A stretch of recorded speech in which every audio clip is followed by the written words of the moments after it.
और तेरे से ही कामयाबी और इज्जत मांगते हैं। मेरे मेलसी के बाशऊर शहरियों, मैं सबसे पहले तो औरंगजेब खान आपको और ताहिर इकबाल आप दोनों को इस शानदार जलसे में जो आपने लोगों को इकट्ठा किया, मैं आपको खिराज तहसीन पेश करता हूं।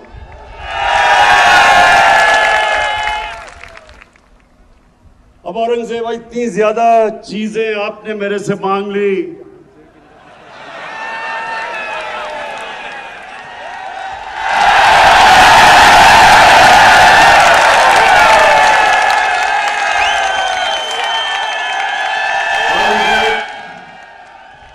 और जहां से लगता है कि जो 74 साल में काम नहीं हुए वो 1 साल में ही आप करवाना चाहते हैं।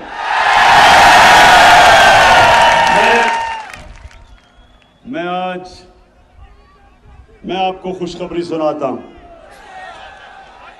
सबसे पहले तो मेलसी के लोगों,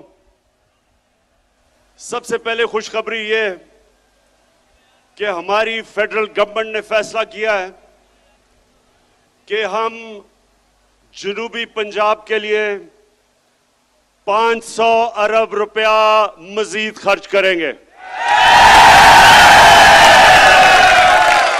और अभी आपको उस्मान बुज़दार ने, आप ही के जनूबी पंजाब के चीफ मिनिस्टर ने इतनी लंबी चीजें बताई हैं कि जो जो आपकी ख्वाहिशें थी तकरीबन सारी उन्होंने कहा या इस बारी पूरी होंगी और या अगले बजट में पूरी होगी। लेकिन मेलसी के लोगों, इससे भी ज्यादा खुशखबरी आपको सुनाने लगा हूं।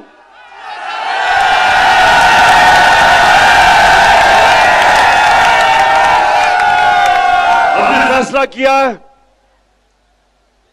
कि हम नेशनल असेंबली में साउथ पंजाब की कॉन्स्टिट्यूशनल अमेंडमेंट रख देंगे कि साउथ पंजाब का सूबा बनना चाहिए।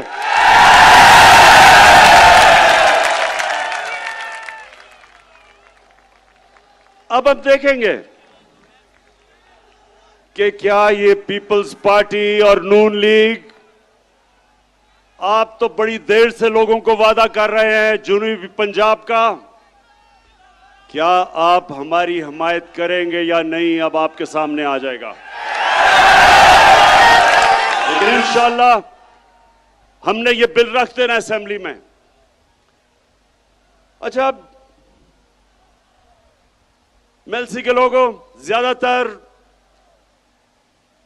यहां गुजारा काश्तकारी के ऊपर होता है, तो सबसे पहले तो मैं बड़े फख्र से कहना चाहता हूं कि जितना किसानों ने हमारे दौर में, जितना किसानों के पास पैसा आया कभी पाकिस्तान की तारीख में नहीं आया। और मैं आपको अब जरा, ये मेरे पास अदाद और शुमार है। मकई में हर एकड़ के ऊपर महंगाई के बावजूद जो मकई की फसल की कीमत बढ़ी है, 40,000 से 50,000 तक मजीद फायदा हुआ है किसान को।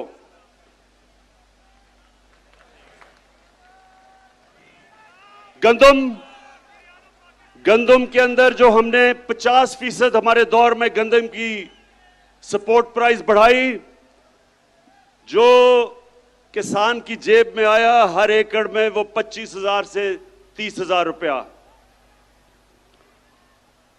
उसके बाद कपास की कीमत दुगनी हो गई है। कपास की कीमत अब दुगनी किसान को मिल रही है और उसकी वजह से 1 एकड़ के ऊपर कपास में 70,000 से 80,000 रुपए तक मेरे किसान को फायदा हुआ है। और अब एक और चीज कि यूरिया खाद, मुझे पता है कम हुई थी बीच में, दुनिया में कम हो चुकी है, लेकिन अभी आपको मिलेगी। हमने बड़ी मुश्किलों से हमने खाद भी ज्यादा इस बार ही प्रोड्यूस की, ज्यादा गैस दिया, खाद की फैक्ट्रियों को बंद नहीं होने दिया, लेकिन उसके बावजूद हमने चाइना से 1 लाख टन खाद मंगवाई है, जो कि इंशाल्लाह 1 हफ्ते तक पहुंच रही है।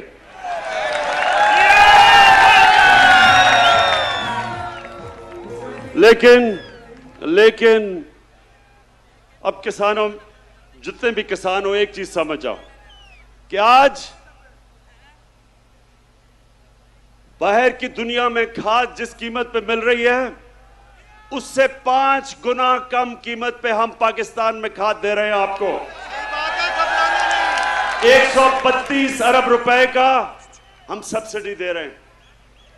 तो मैं इसलिए आज आप किसानों के सामने पहले ये जरूर बात करना चाहता हूं, और भी अभी बड़ी बातें करनी है मैंने, लेकिन मैं पहले अपने, क्योंकि मेरा ये ईमान है, जब किसान खुशहाल होगा पाकिस्तान तरक्की करेगा। और ये बड़े मुश्किल वक्त में आपको पता नहीं कि अल्लाह ने हमारी हुकूमत को किन किन इम्तिहानों से गुजारा है।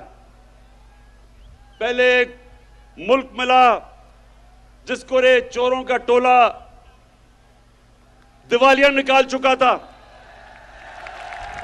उसको संभाला, और फिर जब वो संभल रहा था तो 100 साल में एक दफा इस तरह का बुरान आता है, जो कोरोना वायरस पाकिस्तान और सारी दुनिया में आ गई। और मैं अल्लाह का शुक्र अदा करता हूं कि हमारा वो मुल्क है जो दुनिया मानती है कि 190 मुल्कों में से वो 3 वो मुल्कों में से है जिसने सबसे बेहतर तरीके से इस बड़े बुरान से अपने मुल्क को निकाला है, अपने लोगों को भी बचाया, अपनी माइशत को भी बचाया। और उसके बाद महंगाई का समुंदर आ गया सारी दुनिया में। मेलसी के नौजवानों, आपको पता होना चाहिए कि इस वक्त दुनिया की तारीख में, यानी, और मैं तारीख की बात कर रहा हूं कि अमेरिका में 40 साल के बाद सबसे ज्यादा महंगाई आई है, बर्तानिया में 30 साल के बाद, जर्मनी में 26 साल के बाद, तुर्की में 20 साल के बाद। इतनी महंगाई दुनिया में जो आई है, उसके मुकाबले में पीपल्स पार्टी का जो 2008 से 13 का दौर था, उस दौर में ज्यादा महंगाई थी आज से। लेकिन इस महंगाई के बावजूद इंशाअल्लाह हमने पूरी कोशिश की कि आपके ऊपर हम कम बोझ डालें, और अल्लाह का करम है कि हमारी पाकिस्तान की तारीख में सबसे ज्यादा टैक्स इकट्ठा किया गया है। और उसकी वजह से मैंने 10 रुपए कम किया पेट्रोल और डीजल,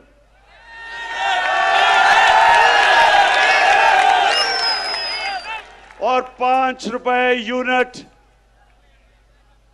बिजली कम की।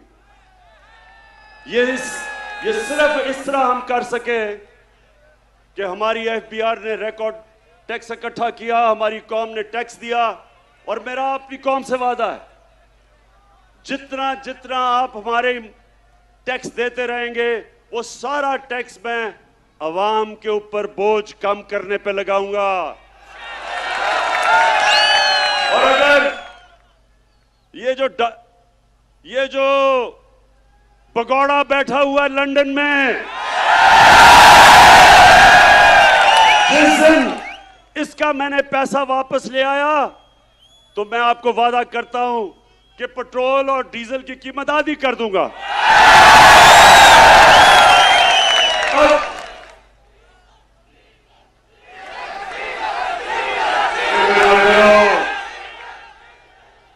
अभी फजलू डीजल पे भी मैं आ रहा हूं।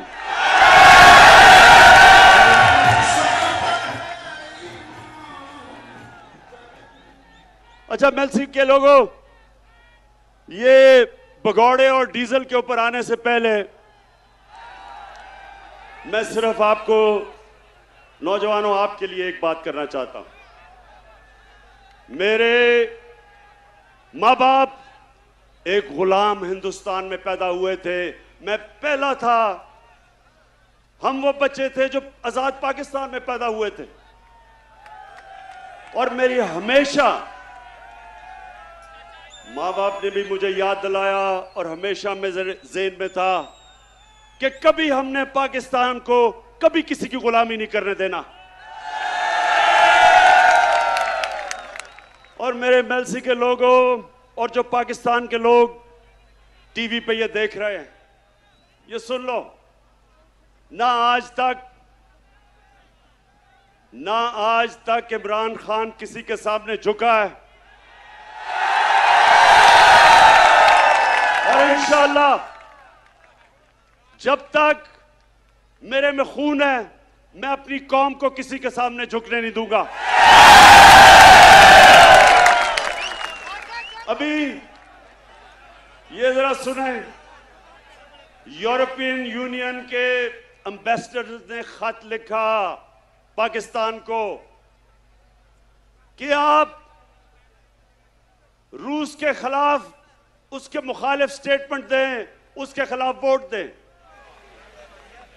मैं ये यूरोपियन यूनियन के एम्बेसडर से पूछता हूं कि क्या आपने हिंदुस्तान को भी ये खत लिखा था? क्योंकि मैं अपनी कौम को याद करवाना चाहता हूं कि ये वो पाकिस्तान था जिसने ये नेटो की मदद की, जो वॉर ऑन टेरर थी, हमने उनका साथ दिया। मैं कभी ना साथ देता, मैं अपनी मुल्क को बाहर रखता उस जंग से, लेकिन उस वक्त का जो सरबराह था उन्होंने उनका साथ दिया। क्या मिला पाकिस्तान को? 80,000 पाकिस्तानियों की जानें गई, हमारा कबायली इलाका उजड़ गया, 35 लाख लोगों ने नकल मकानी की, हमारे मुल्क को 100 अरब डॉलर से ज्यादा नुकसान हुआ। तो क्या मैं अपने यूरोपियन यूनियन के एम्बेसडर से पूछता हूं कि आपने क्या हमारा शुक्रिया अदा किया? क्या आपने कहा कि हां आपने हमारी मदद की थी, हमारी जंग में आपने हमें अप्रिशिएट किया? सारे नेटो के मिला के 10% भी लोग नहीं थे जो इस जंग में मरे। हमारे मुकाबले में जो 80,000 पाकिस्तानियों की कुर्बानी दी गई।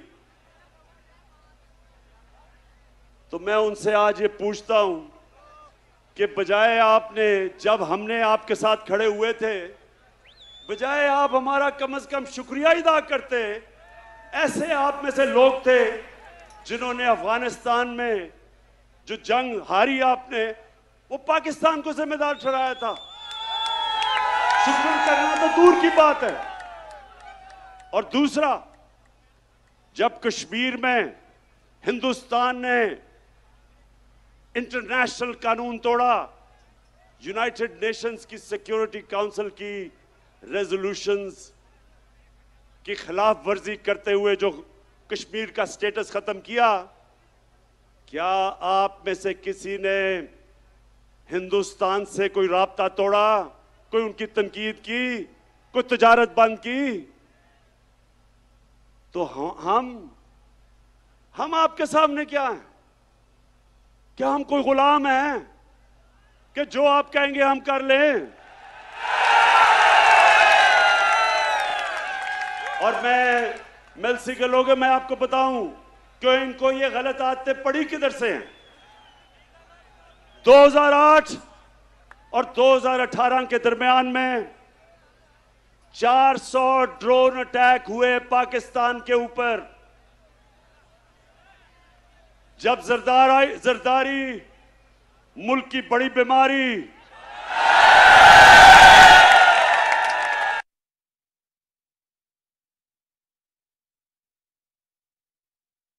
वज़ीर-ए-आज़म इमरान खान हुआ जो दुनिया की तारीख में कभी नहीं हुआ। नौजवानों, आपके पास सोशल मीडिया है, अपने टेलीफोन पे आप जरा गूगल करके देखें कि कभी ऐसा हुआ है कि एक मुल्क किसी मुल्क की जंग लड़ रहा है, उसके लिए जंग लड़ रहा है और वही मुल्क उसी के ऊपर बमबारी कर रहा है। ये कभी हुआ है? और सवाल ये है कि ये दो डाकुओं ने क्यों नहीं उनसे पूछा, क्यों नहीं उनको कहा कि जब गांव के अंदर और हमारे कबायली इलाके पे जब ड्रोन अटैक यानी बम फटता था तो आपको पता है औरतें, बच्चे, बेकसूर लोग मारे जाते थे। जब ड्रोन अटैक एक घर पे फटता है तो लोगों के गोश्त के टुकड़े दीवारों पे होते हैं। इनको कोई शर्म नहीं आई कि हमारे पाकिस्तानी मर रहे थे। बाहर से हमारा ही दोस्त जिसके लिए हम जंग लड़ रहे हैं वही आके यहां ड्रोन अटैक कर रहा था। क्यों ये दोनों बोल नहीं रहे थे? क्यों नहीं बोल रहे थे?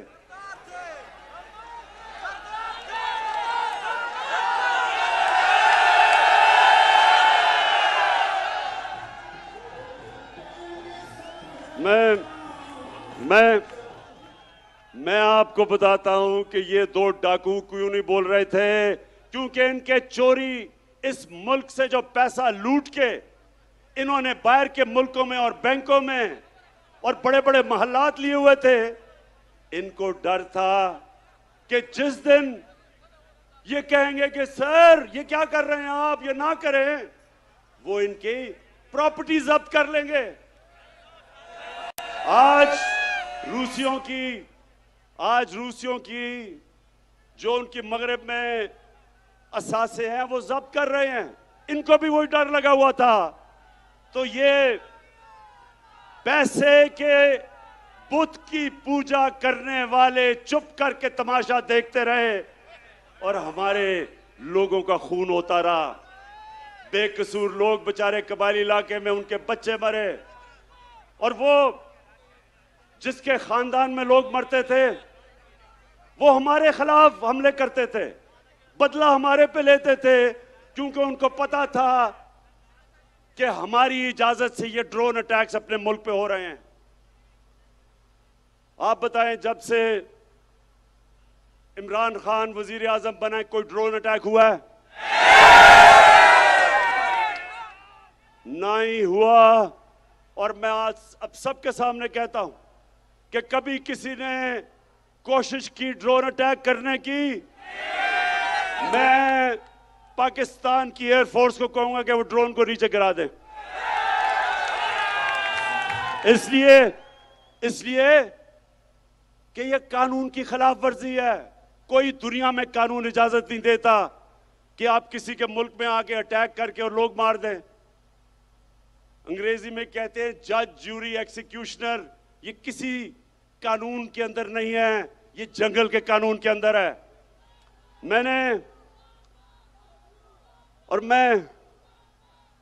मेरे पाकिस्तान के नौजवानों, मैं ये चाहता हूं, ये गौर से एक बात समझ लें आप।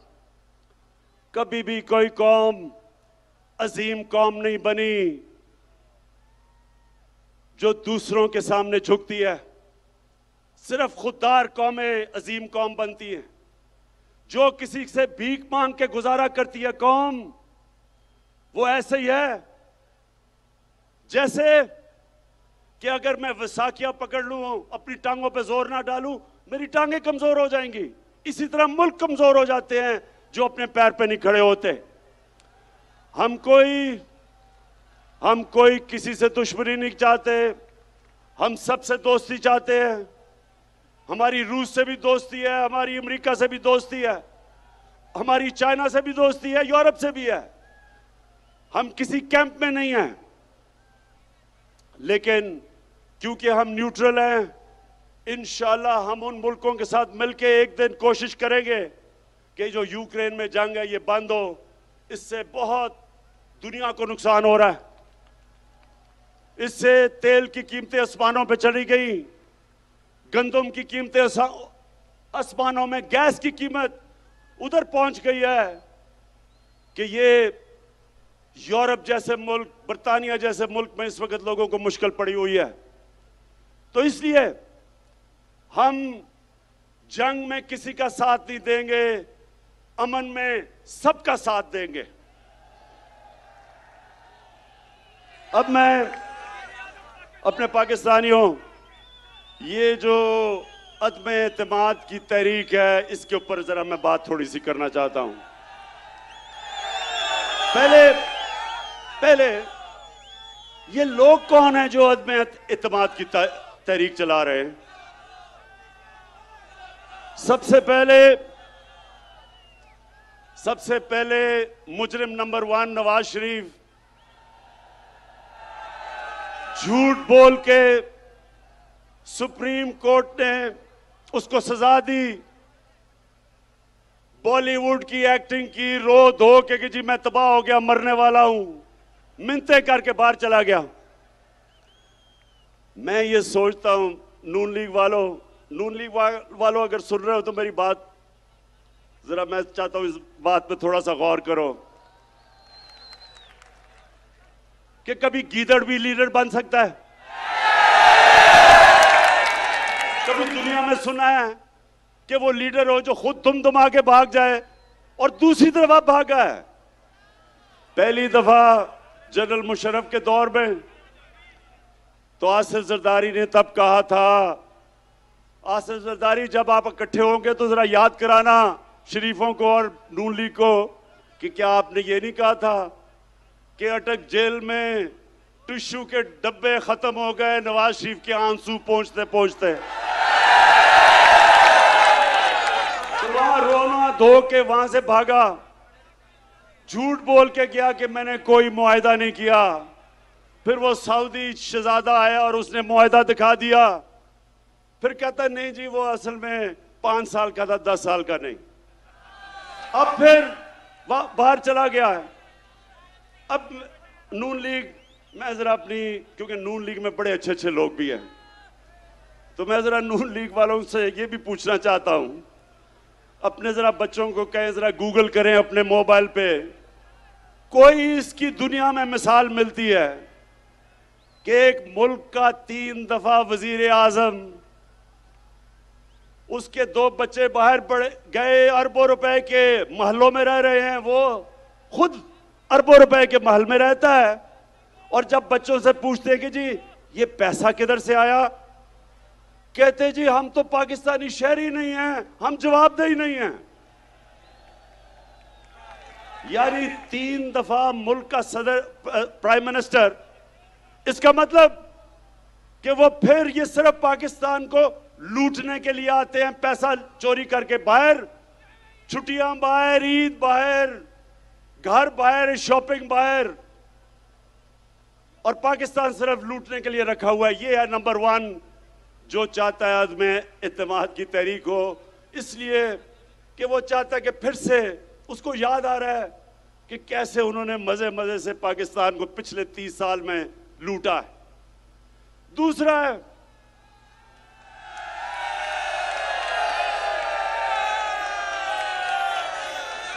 है शहबाज शरीफ। अब ये शहबाज शरीफ कौन है? अगर आपने शहबाज शरीफ का पता चलवाना है तो कहीं से मकसूद चपड़ासी को पकड़ के ले आए। वो बेचारा मकसूद चपड़ासी, एक दिन उसे पता चला कि उसके बैंक के अंदर 375 करोड़ रुपया आ गया। ये इसी तरह ही था कि हुदैबा पेपर मिल में लंदन में काजी फैमिली बैठी थी आज से 20-25 साल पहले, क्योंकि इन्होंने तो पुरानी चोरी शुरू की हुई है ना, तो उनको पता चला कि उनके बैंकों में लाखों पाउंड आ गए। वो बेचारे हैरान, किधर से आए हैं? पता चला यहां से चोरी का पैसा पहले उधर भेजा और उधर से रेमिटेंस दिखा के पैसा पाकिस्तान ले आए। तो शहबाज शरीफ, अच्छा अब इसका मैं आपको एक बताऊं, इन दोनों ने एक बड़ा, ये हर कोई मैच खेलता है ना, तो इन्होंने एक मैच की एक टेक्निक निकाली हुई है। वो बड़ा वो भगौड़ा जो उधर बैठा है, वो और उसकी बेटी, वो फौज को बुरा भला कहते हैं। और शहबाज शरीफ जो भी उसको बूट नजर आता है पॉलिश करना शुरू कर देता है। लेकिन शहबाज शरीफ, ये वो जमाना बदल गया है। ये वो जनरल जिलानी का जमाना नहीं जब उसके घर पे सरिया लगाते लगाते अब वजीर आला बना और फिर अरबोपति बन गए। जमाना बदल चुका है।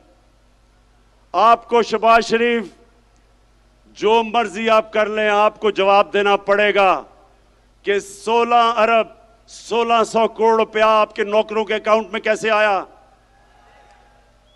मैं फिर से नून लिख के पूछता हूं कि आप भी ये पूछें तो सही इससे कि 1600 करोड़ रुपया नौकरों के अकाउंट में किधर से आ गया।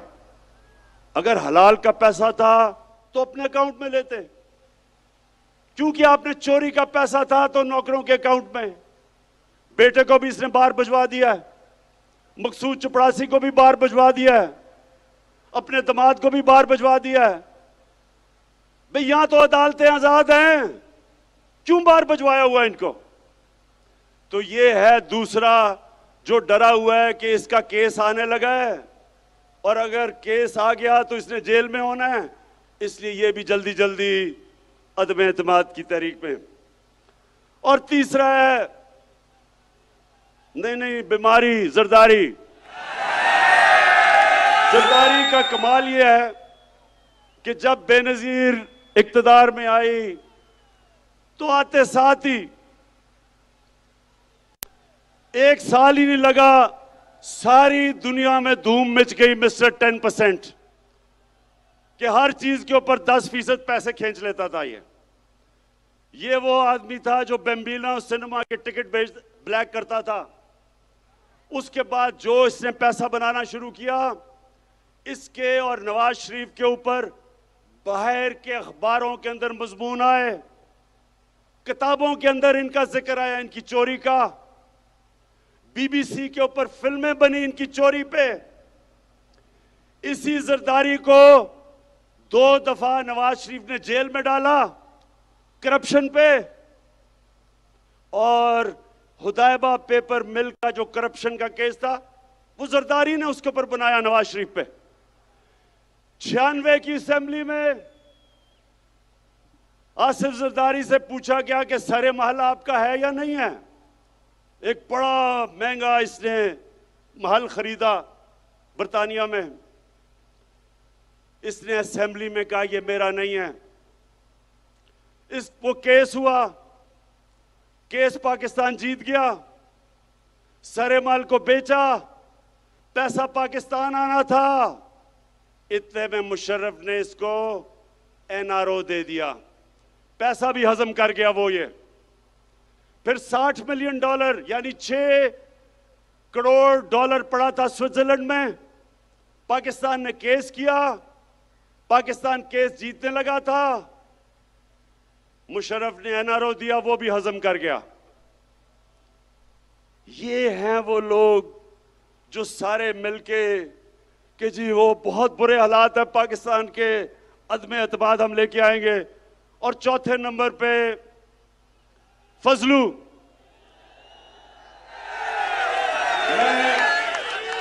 मैं इसको कभी मौलाना नहीं कहूंगा, क्योंकि मौलाना, हम अदब से मौलाना को कहते हैं। मौलाना पढ़े लिखे दीनी लोग होते हैं, हम उनकी इज्जत करते हैं। लेकिन जो डीजल के परमिट को बेच के पैसे बनाता है, और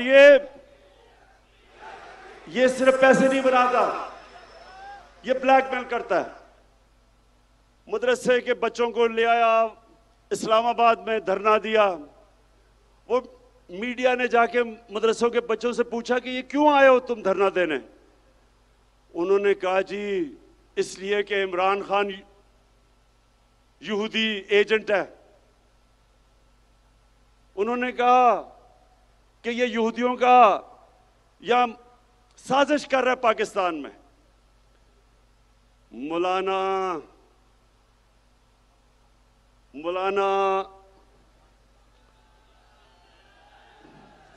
नहीं, डीजल नहीं मैं कह सकता इसको। फजलू, मुझे ये बताओ कि तुम्हारे और ये जो तुम्हारा डाकुओं का टोला है, इसके होते हुए यहूदियों को साजिश करने की जरूरत क्यों है पाकिस्तान में? पिछले 10 सालों में 4 गुना, 2008 से 18 तक 4 गुना पाकिस्तान का कर्जा बढ़ा है। 4 गुना, 6,000 अरब रुपए से 2008 में, 60 साल में पाकिस्तान का कर्जा 6,000 अरब था। इन्होंने 10 सालों में पहुंचा दिया 30,000 अरब। तो मैं इनसे पूछता हूं कि जब आपने मुल्क को मकरूज कर दिया, जो भी हम टैक्स में इकट्ठा करते हैं आधा चला जाता है आपके लिए हुए कर्जों की किस्तों पे। तो जब आपने मुल्क को मकरूज कर दिया तो यहूदियों को साजिश करने की जरूरत क्या है? आप ही काफी हैं। फजलू, मैं आपसे, आपकी और मेरी उम्र एक ही है। हमारी उम्र में हमें सोचना चाहिए कि ऊपर वाला कभी भी बुलावा दे दे। हमें अपनी आखिरत की फिक्र करनी चाहिए। और आपका तो थोड़ा वजन भी ज्यादा है, इसलिए आपको अब सोचना चाहिए अपनी आखिरत का। यानी आप एक दीन के नाम पे पैसे बनाते हुए आपको कोई खौफ खुदा नहीं है। कुछ तो सोचें कि आप जो मदरसे के बच्चे, और मैं ये समझता हूं कि ये हमारा बहुत बड़ा एहसास है, हमारे मदरसे के बच्चे, लेकिन इनको आप इस्तेमाल करें अपनी सियासत चमकाने के लिए और ब्लैकमेल करने के लिए। जो मैंने कुरान पढ़ी है और जो मेरा दीन का जितना भी इल्म है, अल्लाह ने आपको माफ नहीं करना। ये 4 लोग मिलके अदम एतमाद कर रहे हैं। और आज मैं अब अपनी आखिर में सारी कौम से पूछना चाहता हूं कि देखें, एक कुरान की आयत है, अमर बिल मारूफ व नही अनिल मुनकर। इसका मतलब है, नौजवानों ये सुन लो, कोई भी दुनिया में मुहज़्ज़ब माशरा नहीं बन सकता जब तक इस कुरान की आयत पे नहीं चलता। अल्लाह कहता है कि तुम अच्छाई के साथ खड़े हो, अच्छाई के लिए जिहाद करो और बुराई के खिलाफ जिहाद करो। इसके ऊपर अच्छे और बुरे की तमीज जब एक माशरा रखता है, उसकी अखलाकियात ऊपर चली जाती है, वो माशरे ऊपर जाते हैं। और जिन माशरों के अंदर कानून की बालादस्ती होती है, कानून की बालादस्ती और हुक्मरानी का मतलब कि कमजोर और ताकतवर का एक ही कानून, जिसके लिए हमारे नबी सल्लल्लाहु अलैहि वसल्लम ने कहा था कि तुम्हारे से पहले बड़ी कौमें तबाह हुई जो ताकतवर चोर को सजा नहीं देते थे और बेचारे कमजोर चोर को जेल में डालते थे। कौम तबाह हो गई है तुम्हारे से पहले कई।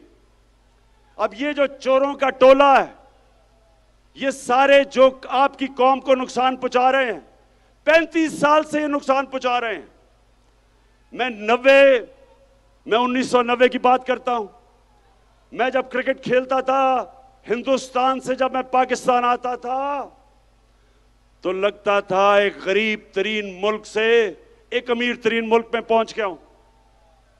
हम उनसे आगे थे, हम सारे बर्रे सगीर में सबसे आगे थे। जब ये चोरों का टोला इस मुल्क के ऊपर मसल्लत हुआ, हम सबसे पीछे रह गए। ये अमीर तरीन हो गए हैं, कौम मकरूज और गरीब हो गई है।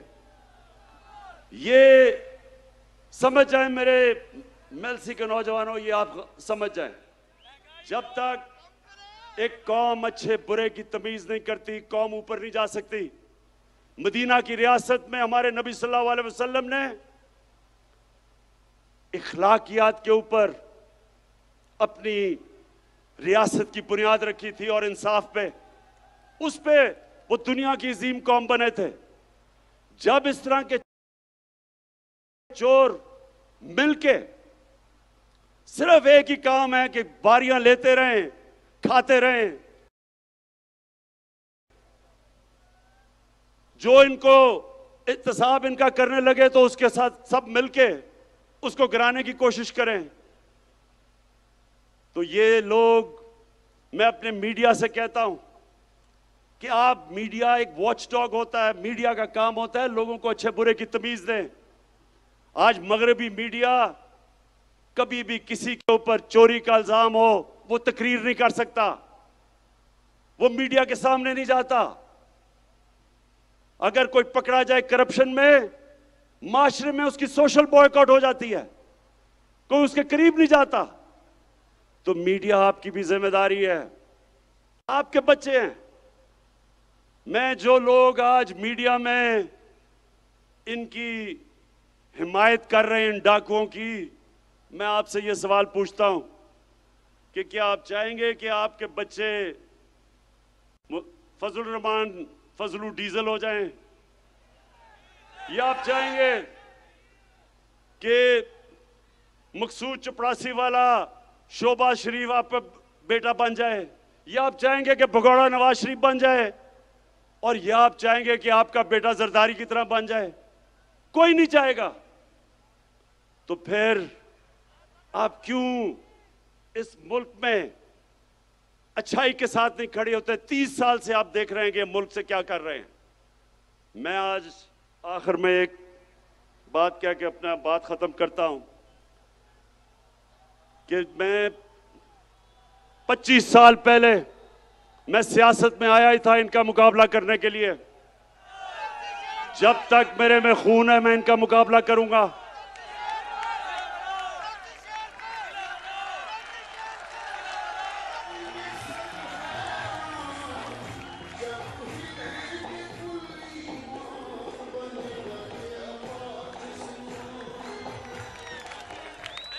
मैं इनका मुकाबला करूंगा और अभी मेरी पूरी तैयारी है कि जो भी ये करेंगे मैं उसके लिए तैयार हूं।